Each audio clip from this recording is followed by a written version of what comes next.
나도양작 물레방아. 덜컹덜컹 홈통에 들었다가 다시 쏟아져 흐르는 물이 육중한 물레방아를 번쩍 쳐들었다가 쿵 하고 확 속으로 내던질째 머슴들의 콧소리는 허연 개가루가 켜켜이 앉은 방앗간 속에서 청승스럽게 들려나온다. 촨촨촨 구슬이 되었다가 은가루가 되고 대줄기같이 뻗치었다가 다시 쾅쾅 쏟아져 정룡이 되고 백룡이 되고 용솟음쳐 흐르는 물이 저쪽 산모퉁이를 심리 놔두고 돌고 다시 이쪽 들 복판을 오리쯤 꿰뚫은 뒤에 이 방언이가 사는 동리 앞기슭을 스쳐 지나가는데 그 위에 물레방아가 놓여 있다. 물레방아에서 들여다보면 동북간으로 큼직한 마을이 있으니 이 마을의 가장 부자요 가장 세력 있는 사람으로 이름을 신치규라고 부른다. 이 방원이라는 사람은 그 집에 막실살이를 하여 가며 그의 땅을 경작하여 자기 아내와 두 사람이 그날을 지내간다. 어떠한 가을밤 유난히 밝은 달이 고요한 이촌을 한적하게 비추일 때 그 물레방앗간 옆에 어떠한 여자 하나와 어떤 남자 하나가 서서 이야기를 하는 소리가 들리었다. 그 여자는 방언의 아내로 지금 나이가 22살 한참 정열에 타는 가슴으로 가장 행복스러울 나이의 젊은 여자요. 그 남자는 50이 반이 넘어 인생으로서 살아올 길을 다 살고서 거의 쇠멸의 구렁이를 향하여 가는 늙은이다. 그의 말소리는 마치 그 여자를 달래는 것 같이 내 말이 조금도 그럴 것이 없지. 쇳내 할멈에게도 자세한 말을 들었을 터이지만은 너 생각해 보아라. 내가 허락만 하면 무엇이든지 내가 하고 싶다는 것은 내가 전부 해줄 터이란 말이야. 그까지 방언이 이어서 가고 내가 몇백 년 살아야 언제든지 막실 구석을 면치 못할 터이니 허허 사람이란 젊어서 호강해 보지 못하면 평생 호강 한번 하여 보지 못하고 죽을 것이 아니냐. 내가 말하는 거이 조금도 잘못하는 것이 없느니라. 대강 너의 말을 쇳내 할멈에게 듣기는 들었으나 그래도 너에게 한번 바로 대고 듣는 것만 못해서 이리로 만나자고 한 것이다. 너의 마음이 어떠냐? 어디? 내 앞이라고 조금도 어떻게 알지 말고 이야기해봐. 응? 이 늙은이는 두말할 것 없이 신치규다. 그는 탐욕스러운 눈으로 방언의 계집을 들여다보며 한 손으로 등을 두드린다. 새침한 얼굴이 파르족족하고 기다란 눈썹과 검푸른 두 눈 가장자리에 예쁜 입 뾰로통한 뺨이며 콧날이 오똑한 데다가 후리후리한 키에 떡 벌어진 엉덩이가 아무리 보더라도 이지적인 동시에 또는 창부형으로 생긴 여자이다. 계집은 아무 말이 없이 서서 짐짓 부끄러운 태를 지으며 미혹적인 웃음을 생긋 웃고는 고개를 돌이켰다. 그 웃음이 얼마나 짐승 같은 신치규의 만족을 사게 되었으며 또는 마음을 충동시켰는지 희끗희끗한 수염이 거의 계집의 뺨에 닿도록 더 가까이 와서 응? 왜 대답이 없니? 부끄러워서 그러니? 그렇게 부끄러워할 일이 아닌데 하고 계집의 손을 잡으며 손도 이렇게 예쁠 줄은 여태 몰랐구나. 참 붕길 같다. 이렇게 얌전히 생긴 이가 방언 같은 천한 놈의 계집이 되어 일평생을 그대로 썩는다는 것은 너무 가엾고 아깝지 않으냐? 예? 계집은 몸을 돌리려고 하지도 않고 영감이 하는 대로 내버려 두며 눈으로 땅만 내려다보고 섰다가 가까스로 입을 떼는 듯 하더니 제 말야 모두 셋네 할멈이 여쭈었지요. 저에게는 너무 분수에 과한 말씀이니까요. 원 천만의 소리를 다 하는구나. 그게 무슨 소리냐? 너도 알다시피 내가 너를 장난삼아 그러는 것도 아니겠고 후사가 없어 그러는 것이니까 내가 내 아들이나 하나 낳아주렴. 그러면 내 것이 모두 내 것이 되지 않겠니? 자, 그러지 말고 오늘 허락을 하렴. 그러면 내일이라도 방언이란 놈을 내쫓고 너를 불러들일 터이니. 어떻게 내쫓을 수가 있어요? 어허, 그것이 그리 어려운 것이 무엇이니? 내가 나가라는데 제가 나가지 않고 베길 줄 아니?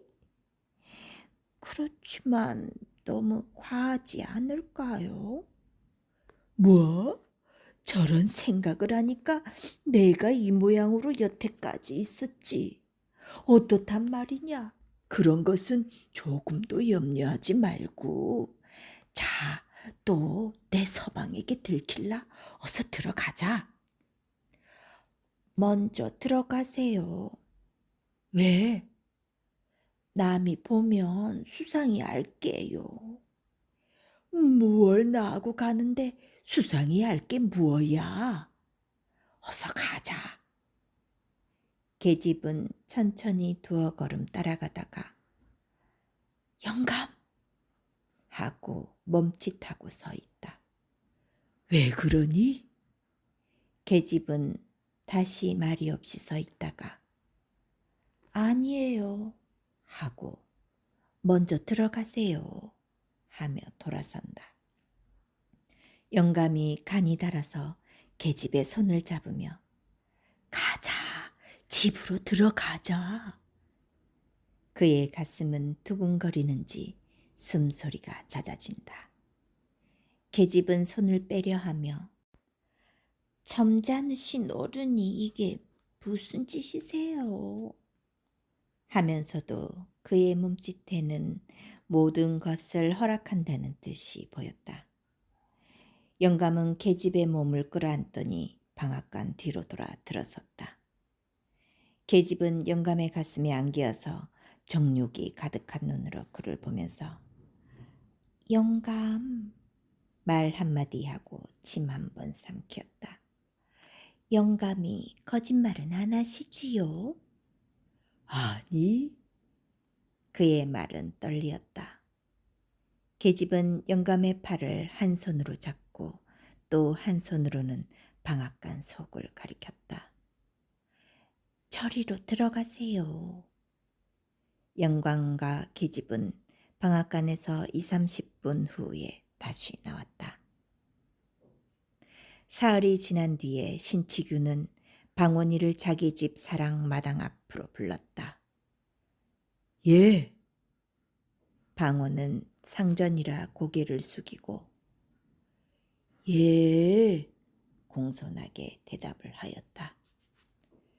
내가 그간 내 집에서 정성스럽게 일을 한 것은 고마운 일이지만은 점장과 주자를 빼면서 신치규는 말을 꺼내었다. 방운의 가슴은 이 많은이라는 말 뒤에 이어질 말을 미리 깨달은 듯이 온 전신의 피가 가슴으로 모여드는 듯하더니 다시 터럭이라는 터럭은 전부 거꾸로 일어서는 듯하였다. 오늘부터는 우리 집에 사정이 있어 그러니 내 집에 있지 말고 다른 곳에 좋은 곳을 찾아가 보아라. 아무 조건도 없다. 또는 이곳에서도 할 말이 없다. 죽으라고 하면 죽은 신용이라도 해야 하는 것이다. 주인은 돈 가지고 사람을 사고 팔 수도 있는 것이다. 방호는 가슴이 답답하였다. 자기 혼자만 같으면 어디 가서 어떻게 빌어먹더라도 살 수가 있지만은 사랑하는 아내를 구해 갈 길이 막연하다. 그는 고개를 굽히고 허리를 굽히고 나중에는 마음을 굽히어 사정도 하여보고 애걸도 하여보았다. 그러나 그것은 헛된 일이다. 주인의 마음은 쇠나 돌보다도 더 굳었다. 그는 하는 수 없이 자기 아내에게 그 이야기를 하였다. 그러고 아내더러 암 부인 마님께 사정을 좀 하여 얼마간이라도 더 있게 하여 달라고 하여 보아라 하였다. 그러나 아내는 방언의 말을 들을 리가 없었다. 도리어 그러면 어떻게 한단 말이요? 이제부터는 나를 어떻게 먹여 살릴 터이요? 너는 그렇게도 먹고 살 수가 없을까봐 겁이 나니? 겁이 나지 않고 생각을 해보구려. 이제는 꼼짝할 수 없이 죽지 않았소? 죽어? 그럼 임자가 나를 데리고 이곳까지 올 때에는 무엇이라고 하였소? 어떻게 해서든지 너 하나야 먹여 살리지 못하겠느냐고 하였지요. 그래. 그래, 얼마나 나를 잘 먹여 살리고 나를 호강시켰소. 여태까지 이태나 되도록 끌고 돌아다닌다는 것이 남의 집 행랑이었지요? 그것을 내가 모르고 하는 말이냐? 내가 하려고 하지 않아서 그렇게 된 것이냐? 차차 살아가는 동안에 무슨 일이든지 생기겠지. 설마 요대로 늙어 죽기 하겠니? 듣기 싫소. 뿔 떨어지면 구워 먹지 어느 천년에. 방원이는 가뜩이나 내쫓기고 화가 나는데 계집까지 그리하니까 속에서 열화가 치밀어 올라왔다. 이 육시를 하고도 남을련 왜 남의 마음을 글컹거리니? 왜 사람에게 욕을 해? 이년아, 욕 좀 하면 어떠냐? 왜 욕을 해? 계집이 얼굴이 노래지며 대든다. 이년이 발악인가? 누가 발약이야? 계집년 하나 건사 못하는 위인이 계집 보고 욕만 하고 한 게 뭐야? 그래, 은가락지 은비녀 한 벌 사줘 보았어. 내가 임자하자고 하는 대로 하지 않은 것은 없지. 이년아, 은가락지 은비녀가 그렇게 갖고 싶으냐? 이 더러운 년아. 무엇이 더러워? 너는 얼마나 정한 놈이냐? 계집의 입속에서 놈 소리가 나오기 시작한다. 이년 복에 누구더러 놈이래? 하고 손길이 계집의 낭자를 휘어잡더니 그대로 집어들고 두어 번 주먹으로 등줄기를 우리었다. 이 주리떼를 안길련? 발길이 엉덩이를 두어 번 지르니까 계집은 그대로 거꾸러졌다가 다시 일어났다. 풀어 흩뜨린 머리가 치렁치렁 끌리고 쌀룩한 눈에는 도끼가 섞였다. 왜 사람을 치니? 이놈 죽여라 죽여. 어디 죽여보아라. 이놈 나 죽고 너 죽자. 하고 달려드는 계집을 후려쳐서 거꾸로 뜨리고서 이년이 죽으려고 길을 쓰나? 방원이가 계집을 치는 것은 그것이 주먹을 가지고 하는 일종의 농담이다. 그는 주먹이나 발길이 계집의 몸에 닿을 때 거기에 얻어맞은 계집의 살이 아픈 것보다 더 찌르르하게 가슴 복판을 찌르는 아픔을 방호는 깨닫는 것이다. 홧김에 계집을 치는 것이 실상은 자기의 마음을 자기의 이빨로 물어뜯는 것이나 다름이 없는 것이다. 때리는 그에게는 몹시 애처로움이 있고 불쌍함이 있는 것이다. 그러나 자기의 화풀이를 받아주는 사람은 아직까지도 계집밖에는 없었다. 제일 만만하다는 것보다도 가장 마음 놓고 화풀이할 수 있습니다. 싸움한 뒤 하루가 못되어 두 사람이 베개를 나란히 하고 서로 꼭 끼고 잘 때에는 그렇게 고맙고 그렇게 감격이 일어나는 위안이 또다시 없습니다. 계집을 치고 화풀이를 하고 난 뒤에 다시 가슴을 에이는 듯한 후회와 더 뜨거운 포옹으로 위로를 받을 그때에는 두 사람 아니라 방언에게는 그만큼 힘있고 뜨거운 믿음이 또다시 없는 까닭이다. 계집은 일부러 소리를 높여서 꺼이꺼이 운다. 온 마을 사람이 거의 귀를 기울였으나 또 사랑 싸움을 하는군 하고 도리어 그 싸움을 부러워하였다. 옆집 젊은 것이 와서 싱글싱글 웃으면서 들여다보며 인제 그만두라고 하며 말리는 신용을 한다. 동리 아이들만 마당 앞에 쭉 늘어서서 눈들이 둥글해서 구경들을 한다. 그날 저녁에 방호는 술이 얼근하여 돌아왔다. 아까 계집을 치던 마음은 어느덧 풀어지고 술에 흥분된 마음에 그는 계집의 품이 몹시 그리워져서 자기 아내에게 사과를 할 마음까지 생기었다. 본시 사람이 좋고 마음이 약하여 다정한 그는 무식하게 자라난 까닭에 무지한 짓을 하기는 하나 그것은 결코 그의 성격을 말하는 무지함이 아니다. 그는 비척거리면서 집으로 향하는 길에 개슴츠레하게 풀린 눈을 스르르 내려감고 혼자 소리로 빌어먹을 놈 나가라면 나가지 무서운가? 제 집 아니면 살 곳이 없는 줄 아는 게로군. 되지 않게 다 무엇이냐? 돈만 있으면 제일이냐? 이놈 내가 그러다가는 이 주먹 맛을 언제든지 몰라. 그대로 곱게 돼질 줄 아니? 하고 개천 하나를 건너뛴 후에 돈이 무엇이냐? 한참 생각하다가 에휴 한숨을 쉬고 나서 돈이 사람을 죽이는구나. 돈. 사람 나고 돈 났지? 돈 나고 사람 났니? 또 징검다리를 비척비척하고 건넌 뒤에 고 빌어먹으려니? 왜 그렇게 포다를 부려서 장부의 마음을 긁어놓아? 그의 목소리에는 말할 수 없이 다정한 맛이 있었다. 그는 자기 계집을 생각하면 모든 불평이 쓰러지는 듯이 숙여든 고개를 쳐들어 하늘을 보면서 저도 고생은 고생이지 하고 다시 고개를 숙인 후 내가 너무해. 너무 그럴 게 아닌데. 그는 자기 집에 와서 문고리를 붙잡고 잡아 흔들면서 얘 자니? 자? 그러나 대답이 없고 캄캄하다. 인연이 어디를 갔어?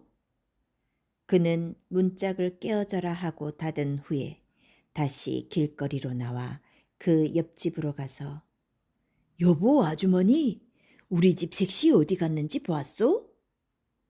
밥들을 먹던 옆집 내외는 어디서 또 취했소 구려.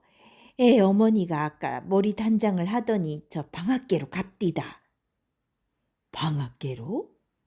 네. 이 피로 먹으련 방앗개로 뭘 먹으러 갔누? 다시 혼자 방아를 향하여 가면서 혼자 중얼거린다. 그는 방앗간을 막 뒤로 돌아서자 신치규와 자기 아내가 방앗간에서 나오는 것을 보았다.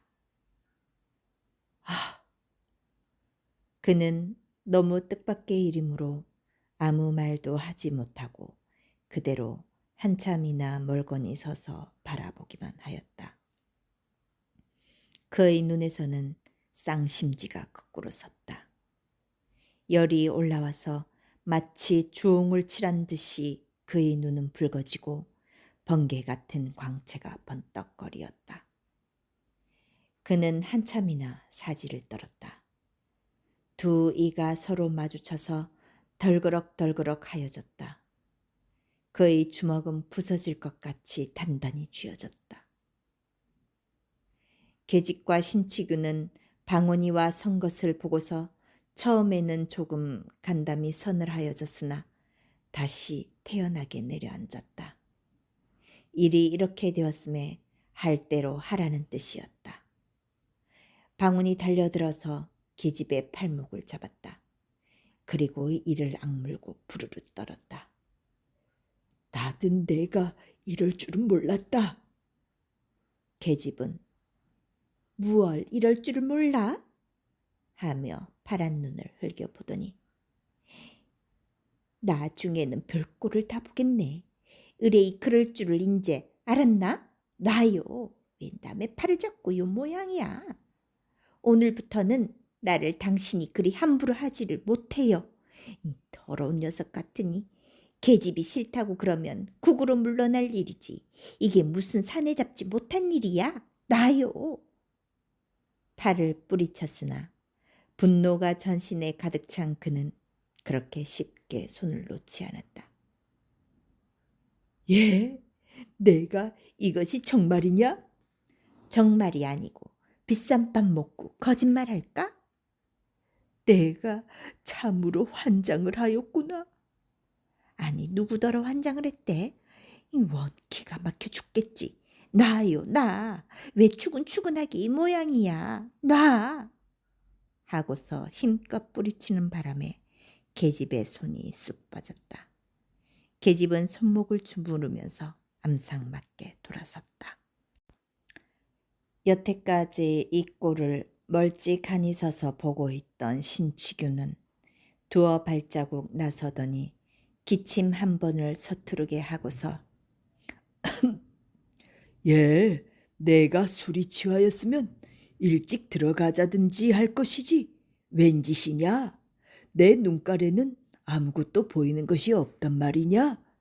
너희 년놈이 싸우는 것은 너희 년놈이 어디든지 가서 할 일이지 여기 누가 있는지 없는지 보이는 것이 없어?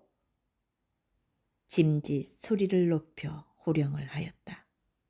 예이 괘씸한 놈! 눈가를 부라리었다.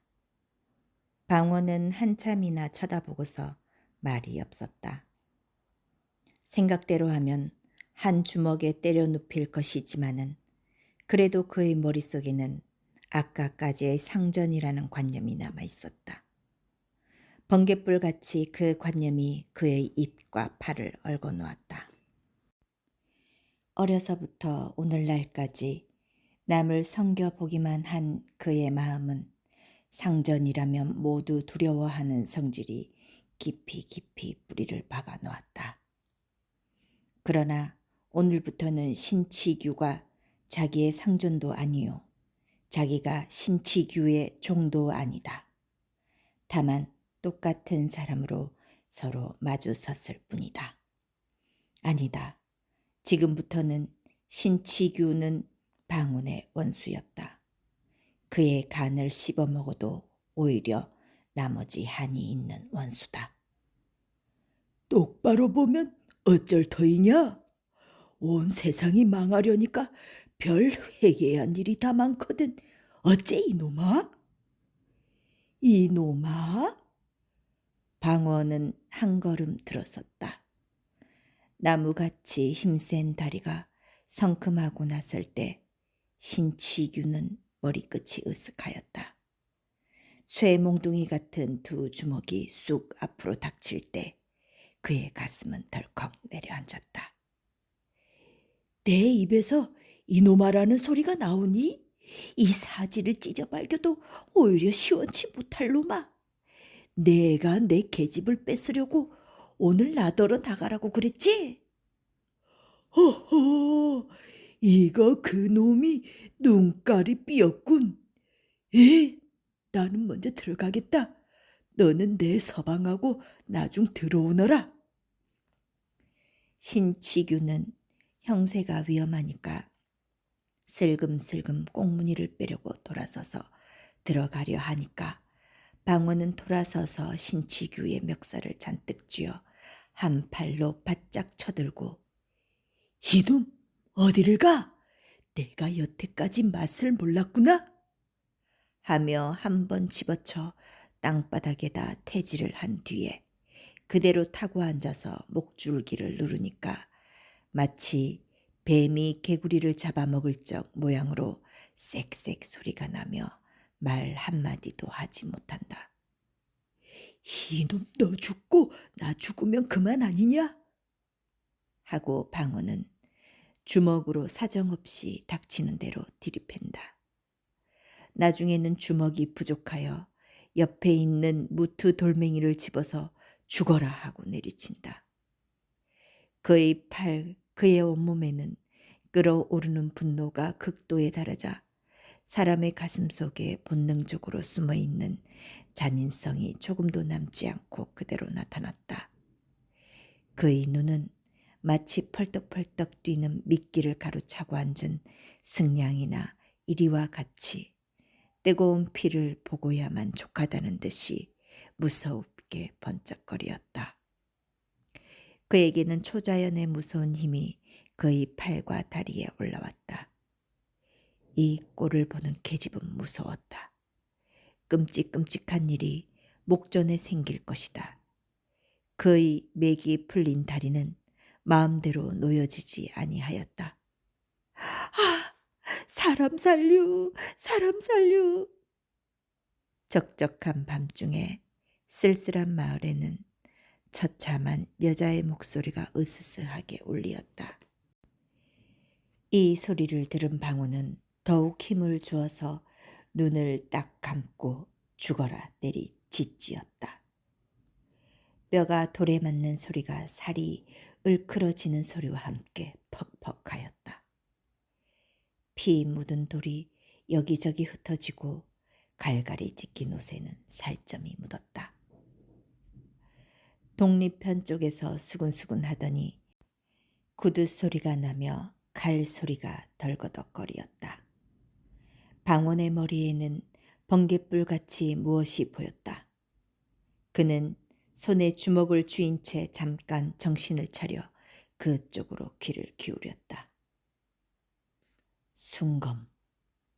그는 신치규의 배를 타고 앉아서 순검의 구두 소리를 듣고 비로소 자기가 무슨 짓을 하였는지 깨달았다. 그는 미친 사람처럼 일어났다. 그러고는 옆에 서서 벌벌 떠는 계집에게로 갔다. 가자, 도망가자. 너하고 나하고 같이 가자. 자, 어서 어서. 계집은 자기에게도 무슨 일이 있을까 하여 겁을 내어 도망을 하려 한다. 방어는 계집을 따라가며 예, 내가 이렇게도 나를 몰라주니? 내가 너를 어떻게 생각하는지 알지를 못하니? 자, 어서 도망가자. 어서 뒤에서 순검이 쫓아온다. 계집은 그대로 서서 종종 걸음을 치며 실수, 임자나 가구려. 나는 싫어요, 싫어.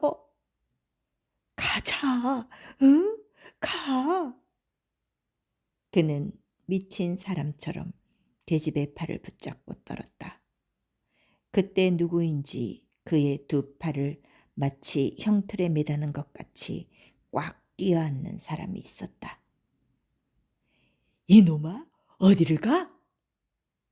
그는 뒤를 돌아보지 않고도 그가 누구인지 알았다.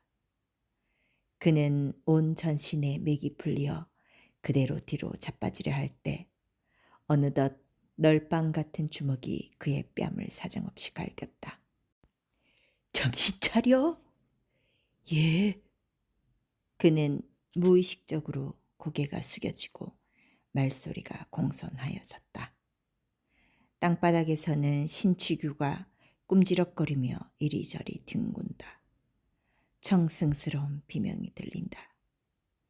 방원은 포승지운 채 계집은 그대로 주재소로 끌려가고 신치규는 머슴들이 업어들었다. 석 달이 지났다. 상회죄로 감옥에서 복역을 하던 방원은 만기가 되어 추록을 하였다. 그러나 신치규는 아무 일 없이 자기 집에서 치료하고 방운의 계집을 데려다 산다. 신치규는 온몸이 나은 뒤에 홀로 생각하였다. 죽는 줄 알았더니 그래도 이렇게 살아있으니 하고 얼굴에 흠이 진 곳을 만져보며 오히려 그놈이 그렇게 한 것이 나에게는 다행이지. 얼굴이 아프기는 좀 하였으나 허허, 어떻게 그놈을 떼어버릴까 하고 그렇지 않아도 걱정을 하던 차에 잘 되었지. 그놈 한 10년 감옥에서 콩밥을 먹었으면 좋겠다.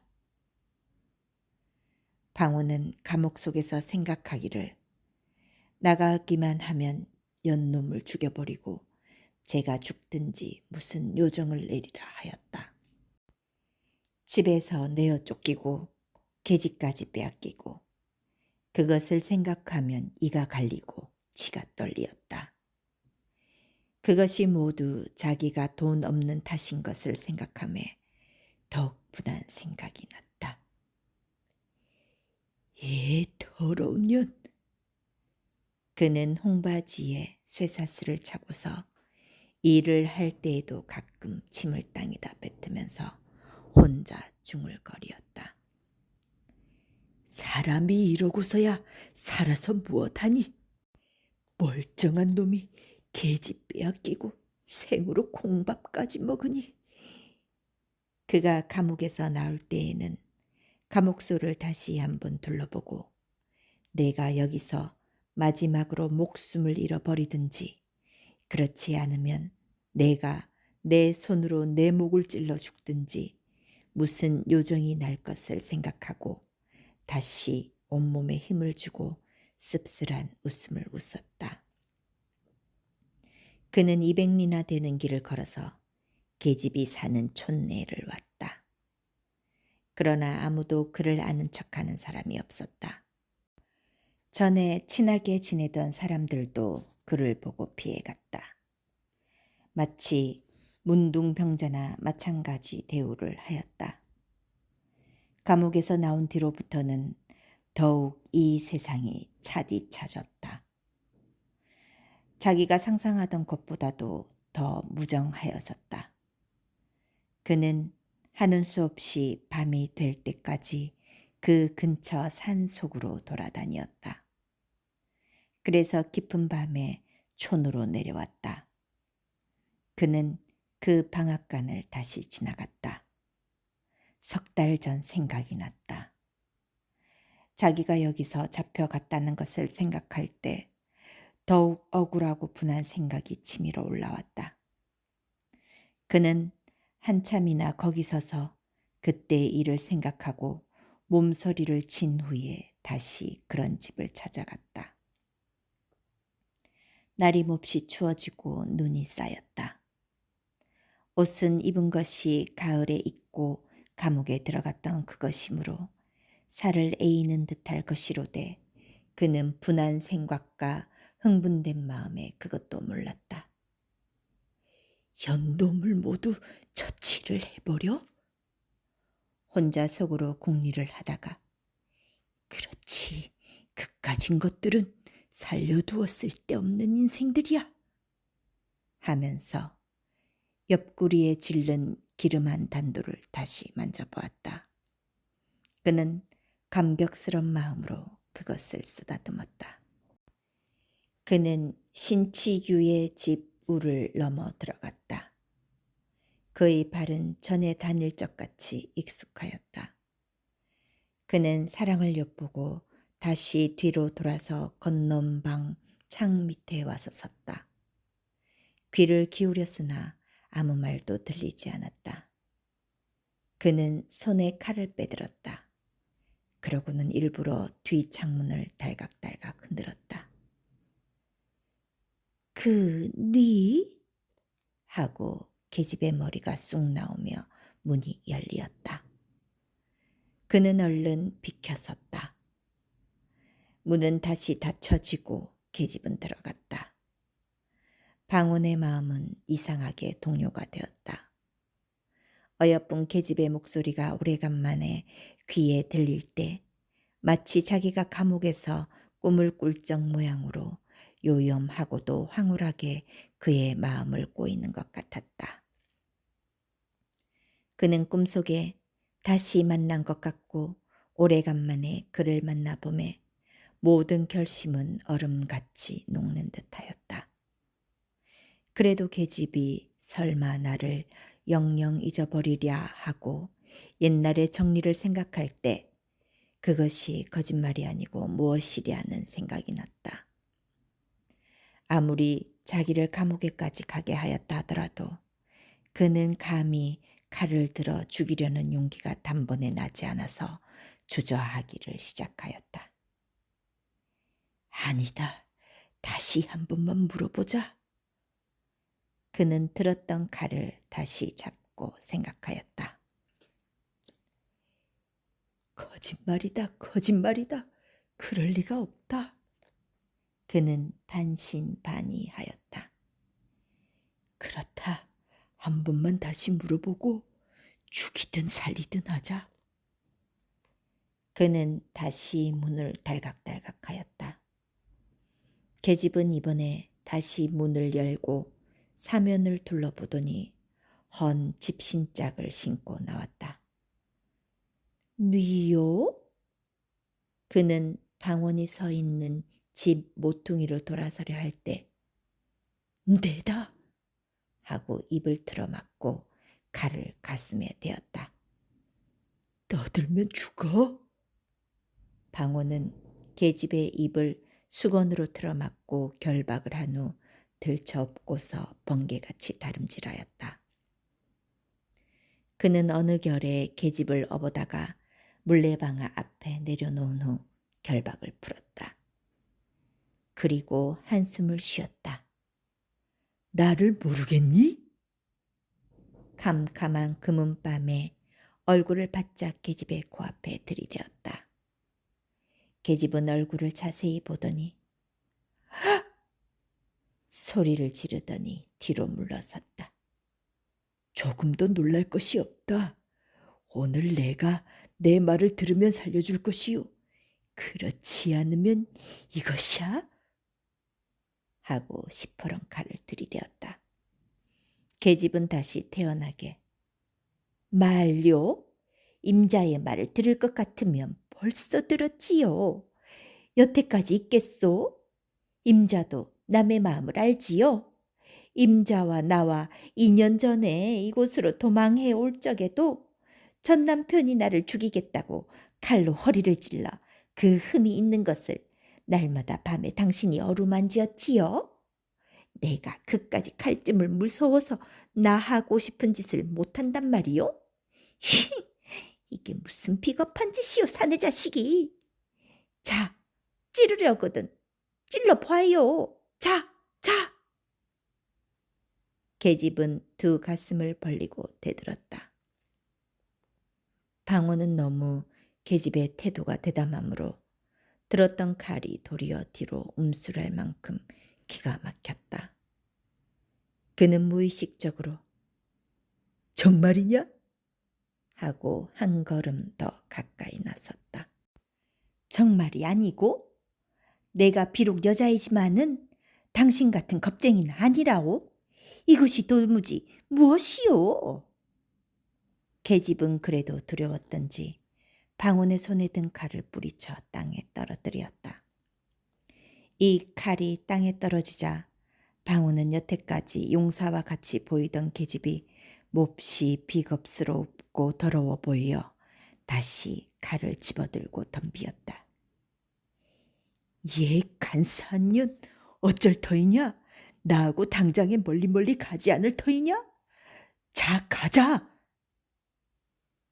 그는 눈물이 어린 눈으로 타일러 보기도 하고 간청도 하여 보았다. 자, 어서 옛날과 같이 나하고 멀리 도망을 가자. 나는 참으로 나의 칼로 너를 죽일 수도 없다. 계집의 눈에는 다시 독이 올라왔다. 광채가 어두운 밤에 번개같이 번쩍거리어 싫어요. 난 죽으면 죽었지 가기는 싫어요. 이제 나는 그만 그렇게 구차하고 천한 생활을 다시 하기 싫어요. 그만 물렸어요. 너의 입으로 정말 그런 말이 나오느냐? 너는 나를 우리 고향에 다시 돌아가지도 못하게 만들어 놓고 나의 모든 것을 다 잃어버리게 한 후에도 나중에는 세상에서 지옥이라고 하는 감옥소에까지 가게 하였지. 그러고도 나의 맨 마지막 원을 들어주지 않을 터이냐? 나는 언제든지 당신 손에 죽을 것까지도 알고 있어. 자, 오늘 죽으나 내일 죽으나 언제든지 죽기는 일반. 이렇게 된 이상 날 죽이시오. 정말이야? 정말이야? 아, 정말요? 계집은 결심한 뜻을 나타내었다. 방언의 손은 떨리었다. 그리고 그는 눈을 꽉 감고 이 여우 같은 년! 하고 칼끝을 계집의 옆구리를 향하고 힘껏 내밀었다. 계집은 이를 악물고 사람 죽인다 소리 한 번에 그 자리에 거꾸러졌다. 칼자루를 든 손이 피가 물리는 바람에 우르르 떨리더니 피가 새어나왔다. 방원은 그 칼을 빼어들더니 계집 위에 거꾸러져서 가슴을 찌르고 절명하여 버리었다.